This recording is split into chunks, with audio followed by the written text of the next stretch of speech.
Central online ক্লাসে বা live ক্লাসে স্বাগতম জানাচ্ছি। কেমন আছো? আশা করছি ভালো আছো। আজকে আমি তোমাদের সামনে পুনরায় হাজির হয়েছি, তবে বাংলা দ্বিতীয় পত্র ক্লাস নয়, বাংলা প্রথম পত্র ক্লাস নিয়ে। গত প্রথম পত্র ক্লাসে আমি তোমাদেরকে কি পড়িয়েছিলাম? আমাদের লোকশিল্প পড়িয়েছিলাম। আমাদের লোকশিল্পর কি পড়িয়েছিলাম? লেখক পরিচিতি এবং পাঠ পরিচিতিটা পড়িয়েছিলাম, এবং মূল যে রিডিংটা আছে সেখান থেকে হালকা কিছু পয়েন্ট নিয়ে আমরা আলোচনা করেছিলাম সময় স্বল্পতার কারণে। আজকে আমরা কি করব? লোকশিল্প, আমাদের এই লোকশিল্প অধ্যায়ের যতগুলো ছোট ছোট লোকশিল্পের কথা এখানে উল্লেখ করা আছে সেগুলো সম্পর্কে আমরা আলোচনা করব, সেগুলোর উৎপত্তিস্থল, সেগুলোর প্রচলন সম্পর্কে আমরা আলোচনা করব। তো শিক্ষার্থীরা, যেহেতু আমাদের এই লোকশিল্প প্রবন্ধে কি আছে, ছোট বড় অনেকগুলো লোকশিল্প বা ক্ষুদ্র শিল্পের কি আছে, উল্লেখ আছে, সেগুলো নিয়ে আমরা আলোচনা করব। তো সর্বপ্রথম আমরা যেটা নিয়ে আলোচনা করব যে আমাদের লোকশিল্প গ্রন্থটি কোথা থেকে এসেছে। আমাদের লোকশিল্প গ্রন্থটি কিন্তু আমাদের লোককৃষ্ট প্রবন্ধ থেকে এসেছে, তাই না? দেখো আমি এখানে লিখে দিচ্ছি।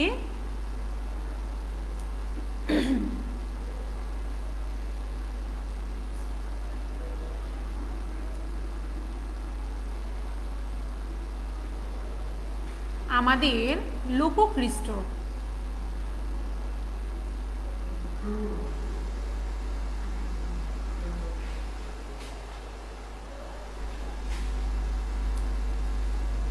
দেখো, এটা কিন্তু আমাদের মূল প্রবন্ধ, আর এখান থেকেই আমাদের এই প্রবন্ধটি নেওয়া হয়েছে।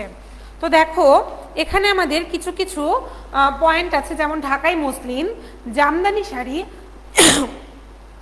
নকশি কাঁথা, খাদি, খদ্দর, মণিপুরি কাপড়, কাঁসা, পিতল, তামা, পোড়ামাটির কাজ, প্রতীকধর্মী মাটির টেপা পুতুল বা টোপা পুতুল, হাসিয়া, খুলনার মাদুর, সিলেটের শীতলপাটি, শিকা, হাত পাকা, ফুলপিঠা, কাপড়ের পুতুল। গত ক্লাসে আমরা ঢাকায় মসলিন নিয়ে আলোচনা করেছি, আমরা আলোচনা করেছি জামদানি শাড়ি নিয়ে, আলোচনা করেছি নকশি কাঁথা নিয়ে, এবং কি খুলনার মাদুর এবং সিলেটের শীতলপাটি নিয়ে। খাদি খদ্দর নিয়েও কিছুটা কথা আমরা বলেছি। কিন্তু এখন যদি আমি তোমাদেরকে শিক্ষার্থীরা প্রশ্ন করি যে আমাদের এই ঢাকাই মসলিন সম্পর্কে, যে এটা কত আগে, এটা কি তোমরা বলতে পারবে? হ্যাঁ, এটা কিন্তু আমাদের সেই মুঘল বাদশাহর আমলের বিলাসের একটা বস্তু ছিল। মসলিন কাপড় এত সূক্ষ্ম সুতা দিয়ে বোনা হতো যে একটা আংটির ভেতরে কিন্তু একটা পুরো কাপড় ভাঁজ করে ঢুকিয়ে দেওয়া যেত। তো শিক্ষার্থীরা তোমরা বুঝতেই পারছো যে জিনিসটা তাহলে কতটুকু মসৃণ এবং সূক্ষ্ম কাজ ছিল তখনকার কারিগরদের। এটা বর্তমানে বিলুপ্ত। তবে মসলিন যারা বুনতো তাদের বংশধররা কিন্তু যুগ যুগ ধরে এই শিল্পধারা কি করে আসছে, বহন করে আসছে। কিসের মাধ্যমে? জামদানি শাড়ির মাধ্যমে। বর্তমানে কিন্তু আমাদের দেশে জামদানি শাড়িটি বেশ প্রচলিত। শুধু আমাদের দেশে নয়, আমাদের দেশের এই শিল্প কিন্তু দেশ বিদেশে কি বেশ প্রচলিত এবং স্বনামধন্য একটি হস্তশিল্প। আজ কিন্তু আমরা এই জামদানি শাড়িটার যদি কথা বলি, যে দেখো জামদানি শাড়ি নারায়ণগঞ্জ জেলার নোয়াপাড়া গ্রামে কারিগরদের বসবাস, এবং সেখানেই কিন্তু এই শিল্পের উৎপত্তি। কেননা সেখানে একটা শীতলক্ষ্যা নদী আছে, সেই শীতলক্ষ্যা নদীর আবহাওয়াটা কিন্তু বৈজ্ঞানিকভাবে বেশ উপযুক্ত এই জামদানি শাড়ির জন্য। এবং শুধু তাই নয়, এখন বাংলাদেশে প্রায় অনেক বড় বড় কারখানা, শিল্প কারখানা বা শাড়ির বিভিন্ন বড় বড় ফ্যাক্টরিগুলো কিন্তু এই শীতলক্ষ্যা নদীর পাশে আশেপাশেই গড়ে উঠেছে, শুধুমাত্র এর ভৌগোলিক অবস্থান, আবহাওয়া এবং পরিস্থিতির এতটাই উপযোগী বলে। দেখো তারপরে যদি আমরা কথা বলি খাদি খদ্দর নিয়ে, যে কুমিল্লা, নোয়াখালী এবং চট্টগ্রামে প্রস্তুত খাদি বা খদ্দরের সমাদর কিন্তু শুধু গ্রামীণ জীবনে নয়, আমাদের এই আধুনিক শহর জীবনেও আছে। কেননা এই খাদি খদ্দর কাপড়গুলো কিন্তু একদম পিওর কটন এবং সেটা হাতে বোনা হয়। হ্যাঁ, এখানে এটা কোনো ফ্যাক্টরি থেকে তৈরিজাত কোনো দ্রব্য নয়। এগুলো যে তুলো আছে আমাদের চারপাশে, সহজলভ্য যে তুলোগুলো, সেই তুলো থেকে হাতে সুতা কাটা হয় এবং সেখান থেকে এই কাপড়গুলো বোনা হয়। এই কাপড়গুলো কিন্তু স্বাভাবিকভাবে একটু মোটা প্রকৃতির হয়। স্বদেশী আন্দোলনের সময় যখন বিদেশি কাপড় বর্জন করা হয়েছিল মহাত্মা গান্ধীর তার উদ্দীপনায়, তখন কিন্তু খাদি বা খদ্দর কাপড়ের প্রচলন কিন্তু বেশ বেড়ে গিয়েছিল, এর ব্যবহার কিন্তু বেশ বেড়ে গিয়েছিল এবং তখনকারই কিন্তু এই স্বাক্ষর হচ্ছে এই খাদি বা খদ্দর। তারপর যদি আমরা মণিপুরীর কাপড় নিয়ে কথা বলি, যে পার্বত্য চট্টগ্রাম, রাঙামাটি, আবার সিলেটের যে মাসিমপুরের যে মেয়েরা আছে, এরা কিন্তু উপজাতি যে চাকমা, কুকি, মুরং এই ধরনের মেয়েরা কিন্তু কি করে, তাদের এবং তাদের যে পুরুষ আছে, তাদের সমাজে যে ছেলেরা আছে, তাদের পরিধেয় বস্ত্রগুলো কিন্তু তারা নিজেরা কি করে, তারা নিজেরা বোনে। নকশা, রং, বুনন সব কিছুই কিন্তু তাদের নিজস্ব ঐতিহ্য। তারপর দেখো আমাদের বাংলাদেশে কাঁসা পিতলের বাসনপত্র কিন্তু এককালে বেশ প্রচলিত ছিল। শত শত গ্রাম্য কারিগর তৈরি করতো বিভিন্ন ধরনের তৈজসপত্র। প্রথমে মাটির ছাঁচ তৈরি করে এর মধ্যে কি করতো, গলিত কাঁসা দিত।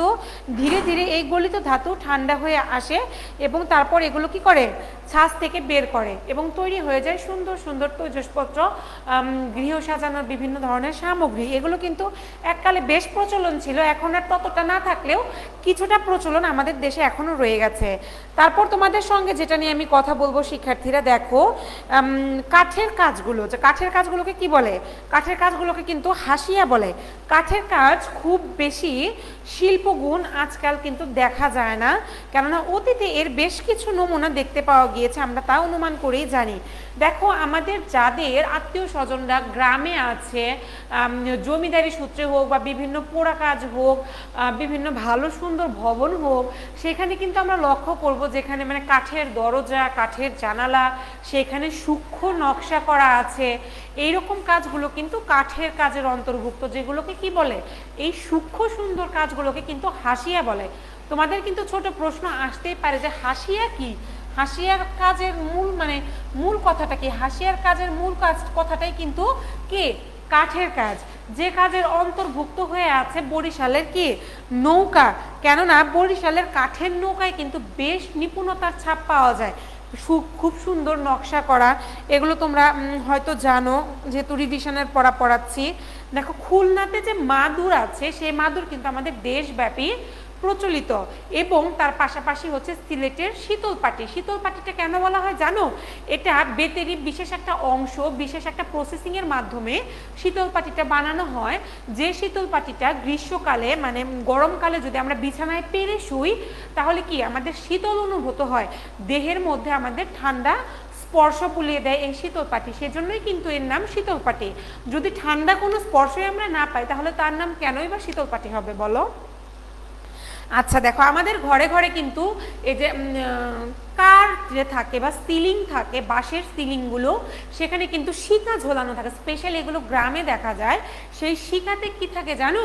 মাটির হাঁড়ি বা এমনি হাঁড়িতে মাছ, মাংস বা দুধের কোনো খাবার বা অনেক গুরুত্বপূর্ণ কিছু খাবার বা অন্য কোনো জিনিস ঝোলানো থাকে, যাতে সেগুলো কুকুর বেড়াল নিয়ে যেতে না পারে বা অন্যান্য পশু পাখি নিয়ে যেতে না পারে। সেই জন্য কি করা হয়? শিকাতে ঝুলিয়ে রাখা হয়। আবার হাত পাখা, আমরা যে গরমের দিনে হাত পাখায় বাতাস করি, এটাও কিন্তু একটা কি লোকশিল্পেরই অন্তর্গত, সেটা তাল পাখা হোক বা বাঁশ দিয়েই বানানো হোক না কেন। আবার ফুল পিঠা আছে, ফুল পিঠার ছাঁচও আছে। এগুলো কিন্তু মোটেও অবহেলার জিনিস নয়। এই ছোট ছোট জিনিসগুলো কিন্তু আমাদের দেশকে কি করেছে? সৌন্দর্য বর্ধিত করেছে, আমাদের দেশের শিল্পকে বাইরের দেশের শিল্পর কাছে প্রেজেন্ট করেছে, উপস্থাপনা করেছে আমাদের দেশকে। এই ছোট ছোট উপাদানগুলো আমাদের দেশকে অন্যান্য দেশের কাছে অনস্বীকার্য করে তুলতে কিন্তু সাহায্য করছে প্রতিনিয়ত। দেখো আমাদের দেশে বাঁশ কিন্তু সচরাচর সব জায়গাতেই দেখি, বাঁশের নানা রকম ব্যবহার ছাড়া আমরা কিন্তু চলতে পারি না। ঘরের সিলিংয়ের থেকে শুরু করে হাত পাখাটা পর্যন্ত কিন্তু আমরা বাঁশ দিয়ে তৈরি করি। ছোটখাটো সামান্য হাতিয়ার যদি আমাদের প্রয়োজন হয়, কারিগররা কিন্তু সেটা বাঁশ দিয়েই তৈরি করে। তারপর দেখো আমাদের দেশে নয় বিদেশেও কিন্তু বহুল পরিমাণে এই বাঁশের তৈরি বা শোলা শিল্প কি প্রচলিত। শোলা শিল্প কিন্তু যে বরকনেদের টোপর, তারপর ছোট ছোট হস্তশিল্প, এগুলো কিন্তু অনেক কিছুই আছে যেগুলো শোলা থেকে সৃষ্টি হয়। তারপর দেখো আছে কাপড়ের পুতুল বা টেপা পুতুল যদি আমরা বলে থাকি, এগুলো কিন্তু মেয়েদের একটি সহজাত শিল্পগুণ। আমরা যারা মেয়েরা আছি, এদের কিন্তু অতীতটা বা ছোটবেলাটা এই কাপড়ের পুতুল দিয়ে খেলে কেটেছে না? আমরা অনেকেই কম বেশি কাপড়ের পুতুলের সঙ্গে পরিচিত আছি। তারপর দেখো, যদি শেষে বলতে চাই যে লোকশিল্প কি, লোকশিল্প সংরক্ষণ এবং সম্প্রসারণের দায়িত্ব কিন্তু আমাদের সকলের। আমরা যারা বাঙালি আছি তারা যদি এই শিল্পটাকে ইগনোর না করে এই শিল্পটাকে ভালোবাসি, বিদেশি জিনিস দিয়ে ঘর না সাজিয়ে যদি আমরা এই লোকশিল্পগুলো দিয়ে ঘর সাজাই, তাহলে কিন্তু আমাদের লোকশিল্প আমাদের কাছে যেমন সুপ্রচার হয়ে যাবে, তেমনই কিন্তু বাইরেও এর প্রচার প্রসিদ্ধি বেড়ে যাবে। তাহলে কি করতে হবে, আমাদের সকলকেই কিন্তু এই শিল্প নিয়ে ভাবতে হবে। শিক্ষার্থীরা, আমি যদি তোমাদের প্রশ্ন করি যে আমাদের লোকশিল্প প্রবন্ধটি কোন গ্রন্থ থেকে নেওয়া হয়েছে, তাহলে আমাদের কি বলতে হবে, আমাদের লোককৃষ্ট থেকে। আবার যদি বলি যে কামরুল হাসান কোথায় অধ্যাপনা করেছিলেন, কবি পরিচিতিতে তোমরা জানতে পারবে, এটা হচ্ছে ঢাকা আর্ট ইনস্টিটিউট থেকে তিনি পড়াশোনা করেছিলেন। দেখো, নকশিকাঁথা সেলাইয়ের উপযুক্ত সময় কোনটি? নকশিকাঁথা সেলাইয়ের উপযুক্ত সময় কিন্তু বর্ষাকাল বা বর্ষা ঋতু। কোন জেলার কাঠের নৌকা বিখ্যাত? এটা আমরা কি বলবো, হাসিয়াতে পড়েছি, বরিশাল জেলার কাঠের নৌকা কিন্তু বেশ প্রসিদ্ধ বা বিখ্যাত। খাদি কাপড়ের বিশেষত্ব কি? খাদি কাপড়ের বিশেষত্ব হচ্ছে সবটাই হাতে তৈরি। দেখো, আমাদের দেশের মেয়েদের একটি সহজাত শিল্প কি? সেটা হচ্ছে কাপড়ের পুতুল তৈরি করা। ঢাকায় কোন জিনিসটি মোগল বাদশাহের বিলাসের বস্তু ছিল?